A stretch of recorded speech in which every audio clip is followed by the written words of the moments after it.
ধর্মনগরের রাজবাড়ী মণ্ডপপাড়ায় অবস্থিত ইসকনের মন্দিরের জায়গা নিয়ে একদিকে দাতা এবং অন্যদিকে গ্রহীতা, এই দুইয়ের মধ্যে একটা তুমুল বিবাদ একটা সৃষ্টি হয়েছে। উপস্থিত ছিল পুলিশ প্রশাসন এবং এই ঘটনা সম্পর্কে যা খবর পাওয়া গেছে তাতে করে রাজবাড়ী মণ্ডপপাড়ায় অবস্থিত ইসকন মন্দিরের জায়গাটির মালিক ওই এলাকার বাসিন্দা বীরেন্দ্র সিনহা, এবং তিনি জানায় যে বীরেন্দ্র সিনহা ওনার জায়গায় একমাত্র মেয়ে অরুণিমা সিনহার কিছু ভূমি অর্থাৎ জায়গা দান করে ইসকন মন্দির কর্তৃপক্ষের কাছে। ভূমিদাতা পরিবারের অভিযোগ, বীরেন্দ্র সিনহা বর্তমানে নবদ্বীপে থাকেন, ওনার মেয়ে অরুণিমা সিনহা ধর্মনগরে থাকেন। ইসকন কর্তৃপক্ষ অরুণিমা সিনহার জায়গা দখল করছে বলে অভিযোগ।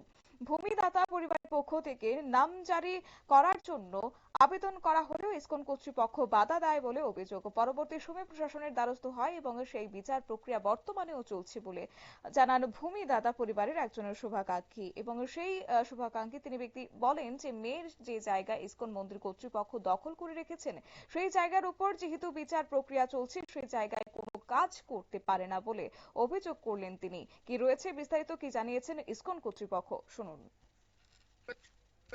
যখনই কিছু তৈরি করি তখনই এসে ভেঙে দেয়, বারে ভেঙে দেয়, বলছে আমরা দখল করছি।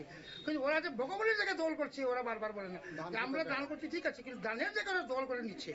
আর যখনই পুলিশ আসে ডিমান্ডের জন্য দুইবার প্রেয়ার করছি, দুইবার ওরা বাধা দিচ্ছে। এবার বারে করে বলছে সনাতনী, কিন্তু আমরা সনাতনী যদি হয় তো সনাতনীর পক্ষে কাজ করবে। আর আমরা কেন সনাতন হয়ে সাধু হয়ে আমরা কেন অন্যের লোকে আমরা আমরা ধর্ম প্রচার করতে আসছি। উনি স্বেচ্ছায় আমাদের যিনি দাতা ভূমিদাতা উনি আমাদেরকে স্বেচ্ছায় এবং জায়গাতে ঢুকেছে নিঃস্ব করে ফান্ড ছাড়া। এই বিষয়টা কি ভূমিদাতা জানেন? হ্যাঁ, উনি জানেন, জানি না আমরা। আজকে আমরা যেটা দেখলাম হঠাৎ করে আমরা এখানে অনুষ্ঠান চলছে, রথযাত্রা অনুষ্ঠান, হাজার হাজার মানুষ এখানে প্রসাদ পাচ্ছে, ওই জায়গাতে ওনারা এসে এখানে আমরা বাস দিয়ে একটা কাজের লোকদের সেখানে চারচারগুলো ভাঙছে।